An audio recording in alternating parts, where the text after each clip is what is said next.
1968 ခုနှစ်မြန်မာနိုင်ငံတရားစီရင်ထုံးစစ်ဖက်အယူခံတရားရုံးစာမျက်နှာ1 Courts Martial Appeal Court Criminal Appeal before Dr. Maung Maung, CJ, Colonel Thonta, and U Aung Ji, Judge. Maung Ba Taung, Appellant versus the Union of Burma, Respondent. ဤစီရင်ထုံး audiobook ကိုထက်တန်းရှေ့နေဦးအောင်ခိုင်ဦးထက်တန်းရှေ့နေဒေါ်ပြည့်ပြည့်ဖြိုးနှင့်တရားလွှတ်တော်ရှေ့နေဦးထိန်လင်းဦးမိသားစုကစီစဉ်သည် Section 71 of the Defense Service Act read with Section 302(1)(b) Penal Code. Provocation, whether grave and sudden military discipline. The appellant was sent up under Section 71 of the Defense Service Act read with Section 302(1)(b) Penal Code. Hell, provocation can be offered only by an act, word or gesture or a series of acts. Here, the deceased, on hearing "there goes Ba Taung," merely looked up and perhaps saw the accused. He did nothing more that morning, but it will appear that when the accused saw Lieutenant Thilwin, his bitter feelings for the punishment that had been meted out to him the previous evening got the better of him, and what he desired was merely retaliation, which will put things even between them. Hence, his resolution to avenge himself as described by him. The court is, however, of opinion that the provocation, which was certainly grave and sudden on the previous evening, cannot in law be revived. The reason is the farther removed an incident is from the crime in question, the less can that incident be relied upon as the source of the grave and sudden provocation. It will indeed be dangerous to public safety if provocation offered today can still be set to continue tomorrow. Maung Than-Myint versus the Union of Burma, 1953, BLR, page 342. Kirpal Singh versus State, 52, Criminal Law Journal, page 1520, referred to. Hell further, the accused was a soldier under military discipline.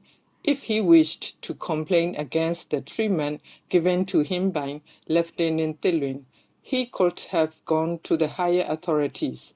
He could not take the law into his own hands. If every excess, however deplorable it might be, committed by an officer or non-commissioned officer should attract retaliation from the aggrieved party, then authority and discipline in the armed force will be gravely undermined. U Aung Ji, the appellant 204227, RF and Ba Taung of number 103 Light Infantry Regiment, Myitkyina District, was charged under Section 71 of the Defense Service Act, read with Section 302(1)(b) of the Penal Code, and tried by a summary general court-martial presided over by Major Barton. He was found guilty as charged and awarded the extreme penalty. No interference was called for when the proceedings reached the Chief of Staff, who confirmed the sentence of death on 4th October 1965. The incidents that led to this case are in two parts, the earlier taking place at about 5 p.m. on 7th November 1964, and the latter at about 7 a.m. the next morning. It was about 5 p.m. or so on 7th November 1964 that the yearbos of the platoon were lining up to show their presence. But when Sergeant Maung Maung, PW1, found that two riflemen, namely the accused Ba Taung and Aung Hlaing, were absent, he reported the matter to W.O. Maung Maung, PW2. While the latter was talking to those present, the two absentees arrived in a very drunken condition. W.O. Mama ordered them to be brought to him at another place under the house after he had told them not to line up with the rest. In spite of this, the accused, who acted as the leader, said he would, since he was a yebo like the others. Being thoroughly drunk, he was insolent in his subsequent replies to Sergeant Mamman and was about to fight with him. A tussle took place between them, and while W.O. Mamman and Company Commander THAUNG PW5 were trying to separate them, Lieutenant Thelun arrived. He had seen what was happening and, pulling the accused by the scruff of his neck towards the house nearby, he rained blows all over his face, head and body. He next ordered for a stick to be brought to him, but nobody could give him one. As he saw a rifle close at hand, he picked it up and, with the butt end, he dealt further blows indiscriminately on the accused. W.O. Mama tried to interfere by asking Lieutenant Thelun to leave the matter to him. But this request did not stop him using the butt end no less than 7 to 8 times on the accused. After he thought it was sufficient, he made the accused and online sit down. He warned them not to repeat what they had done, and both of them admitted they had done wrong. They, however, requested Lieutenant Thelun not to place them on quarter guard, and though this order had been given already, it was withdrawn after Lieutenant Thelun had left the place. Both the accused and W.O. Mama, who too had received a knock on his knee, attended to their injuries with some medical plaster obtained from the accused house. About 45 minutes later, Captain Yanxing, the adjutant, Captain Luan Mon Lane, and Lieutenant Thelun came back to the scenes. The accused and online admit their mistake to Captain Yanxing, who gave them good advice, and once more, the accused begged the adjutant not to place them on quarter guard. Both Captain Yanxing and Lieutenant Thelun agreed to their requests.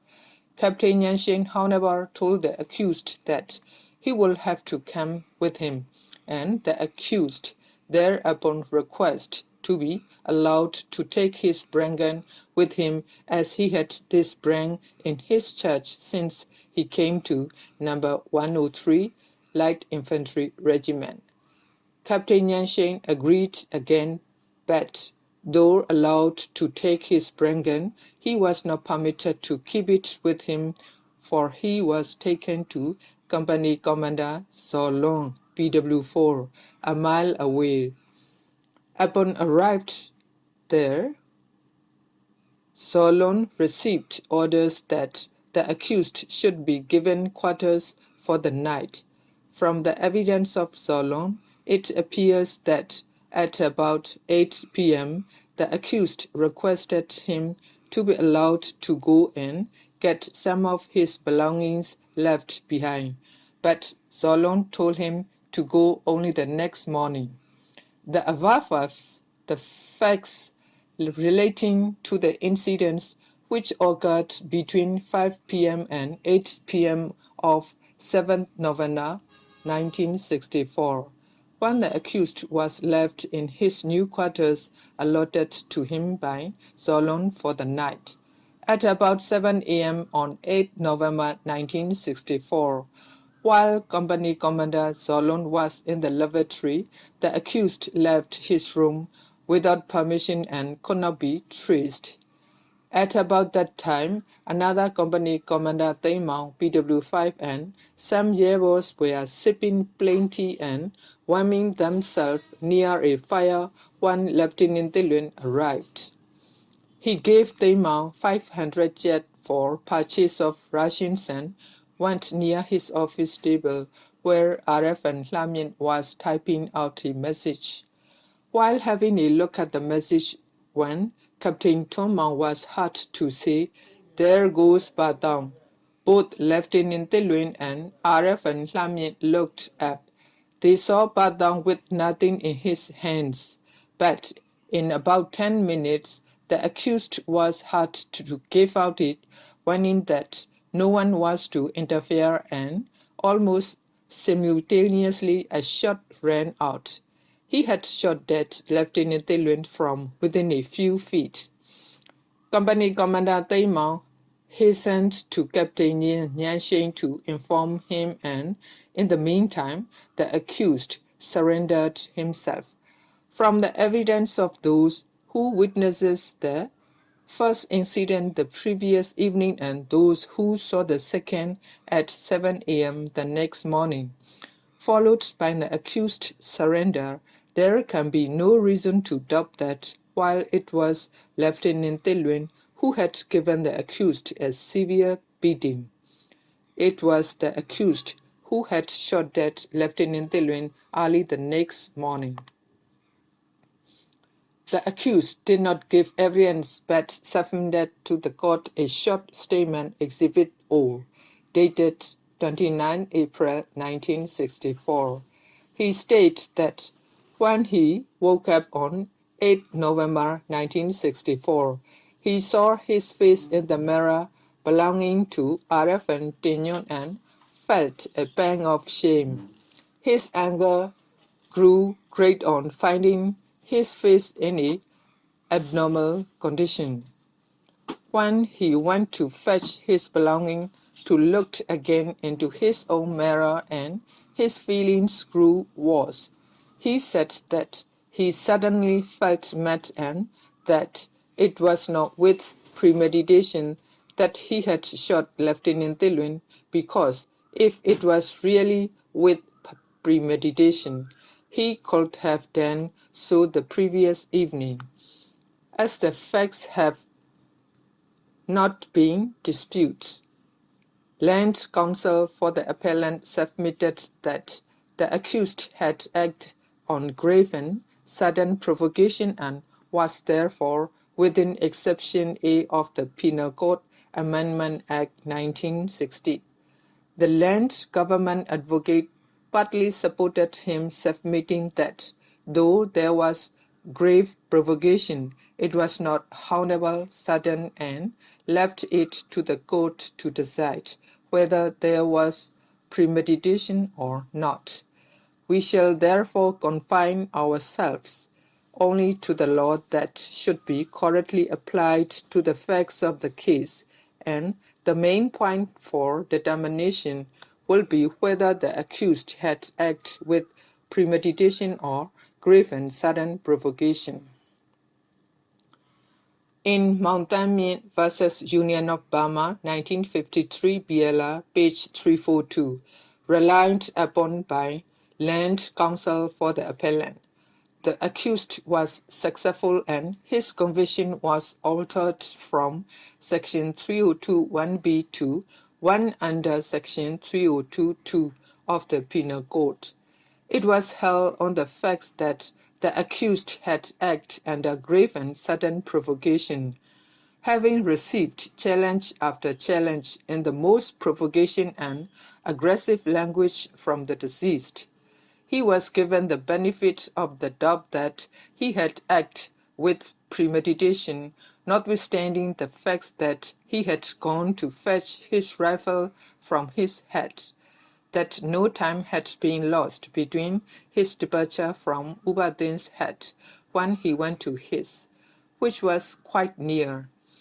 In this ruling, the observations in Kirpal Singh versus State, 52 Criminal Law Journal, page 1520, as to what would constitute a premeditated killing were followed.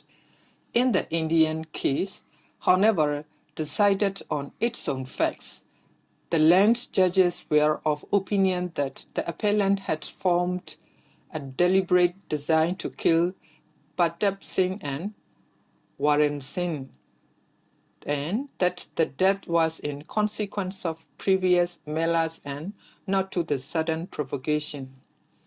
In the case now under appeal, one very important factor which is very clear to us is this: the incidents taken as whole, beginning with the punishment received by the accused in the evening and the shooting of Lieutenant Tilwin by the accused the next morning, cannot be treated as continuous, which was what the Land Appellant Court held in Thaung's case. There, after much provocative language, coupled with challenge after challenge, had been used by the deceased, the accused, Thaung, without hesitation, ran and fetched his rifle from his hut nearby. It was observed that no time had been lost. The infuriated Thaung could not, in the circumstances, have had time to cool down, and on the facts, the Land Appellant Court held that the incident was a continuous one. It may be pointed out that the Indian ruling followed and which purported to explain what amounted to premeditated killing contains these words: the killings should be a premeditated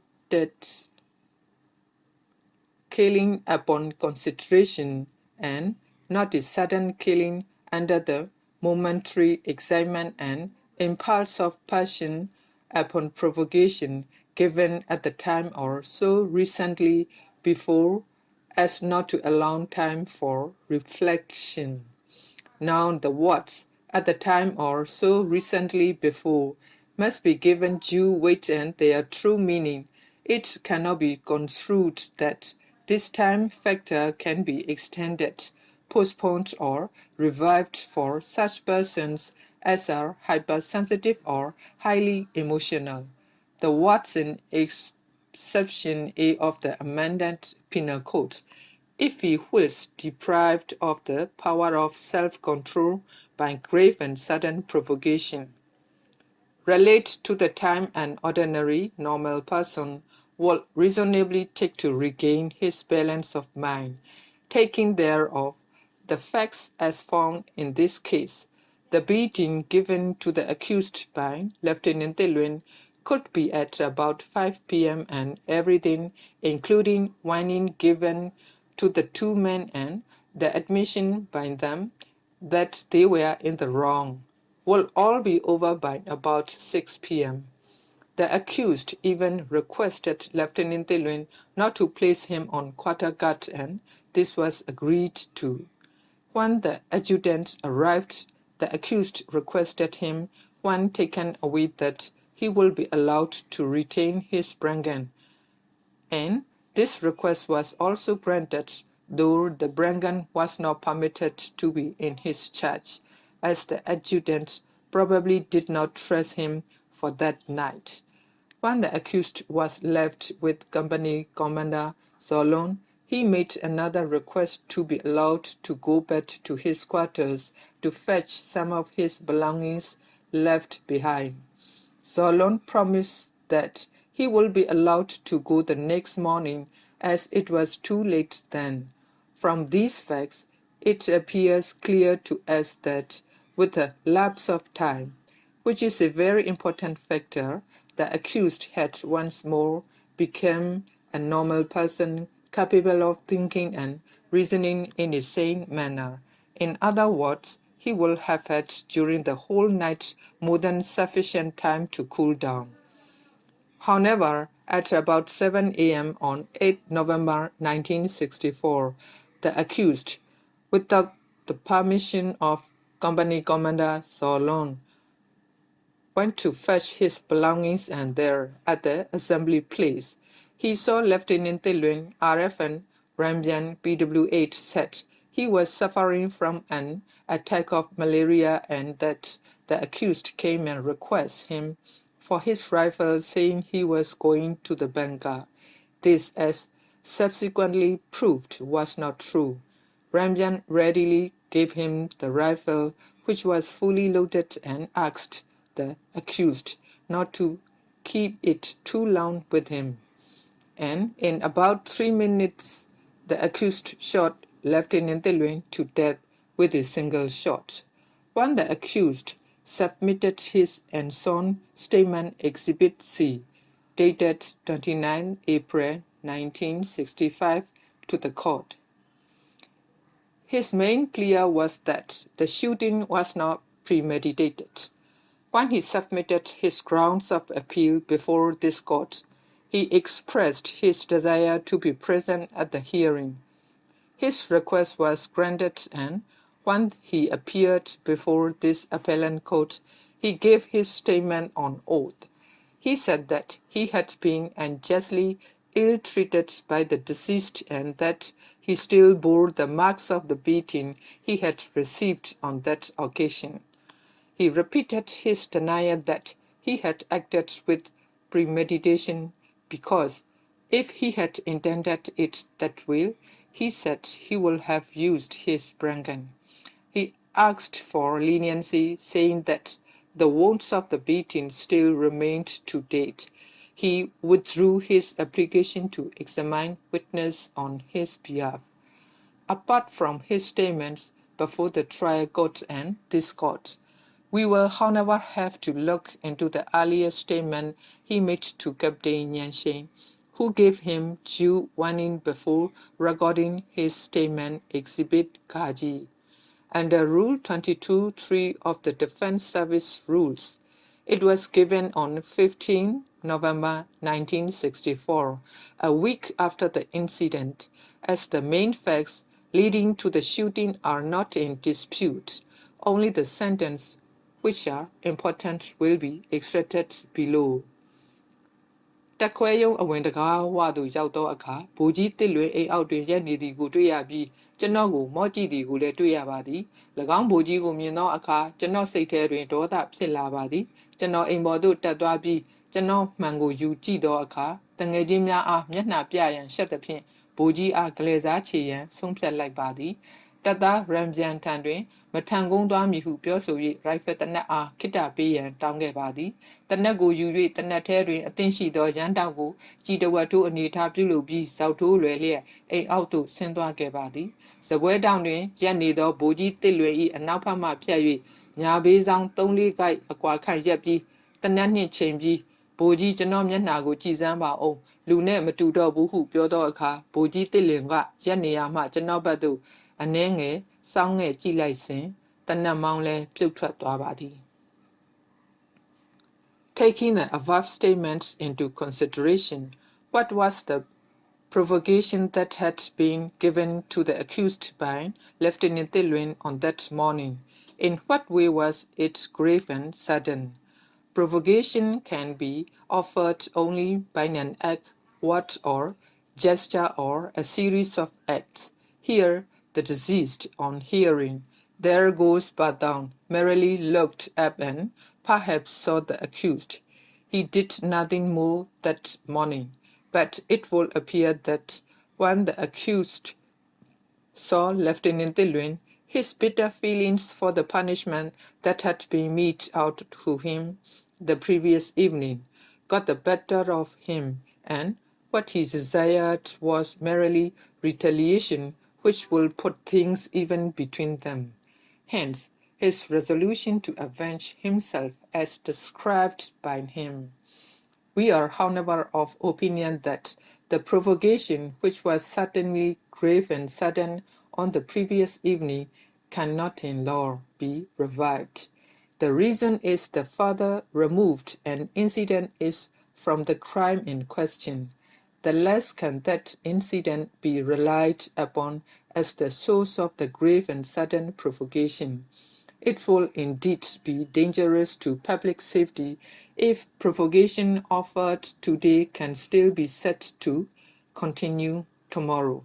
In this case, the accused could have retaliated the previous evening if, when he was being beaten, he managed to overpower Lieutenant Tilwin and used the rifle and killed him there and then.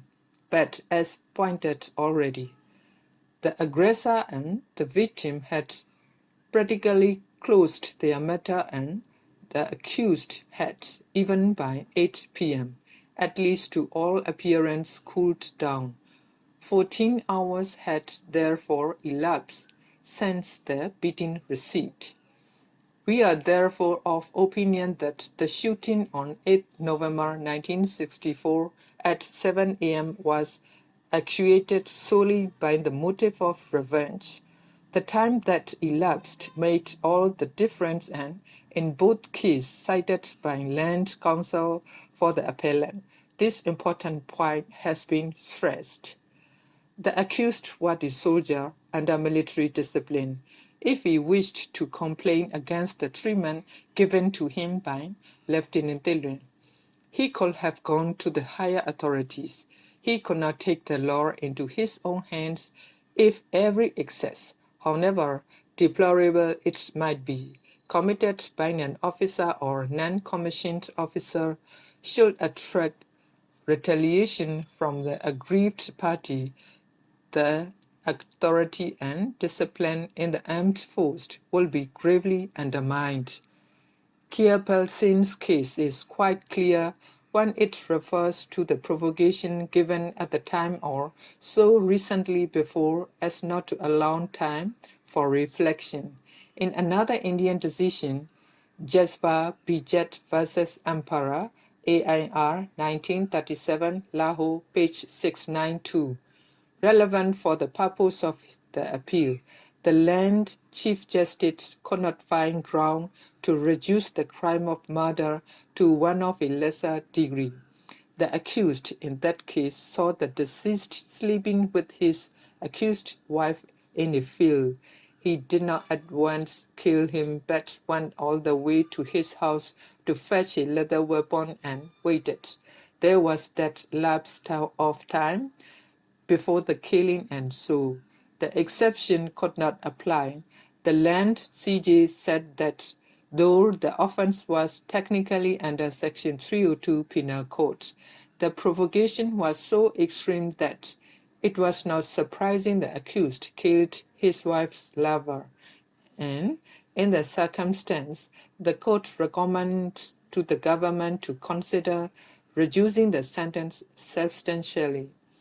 Here also we find that though the accused Pathan, with due deliberation, chose a lethal weapon, got very close to Lieutenant Theluen, took good aim and shot him, he must have been greatly impelled to do so. Because of the extreme provocation he had been offered the previous evening, and it cannot be disputed either that the punishment meted out to him was out of proportion to the offense the accused had committed. We will therefore recommend that the government should consider whether the appellant should get the benefit of the prerogative of mercy and have the sentence of death commuted to that of transportation for life.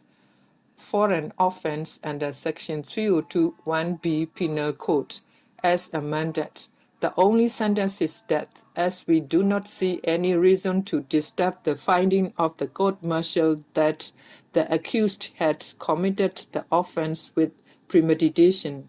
We will confirm the conviction and sentence passed upon the accused and dismiss this appeal.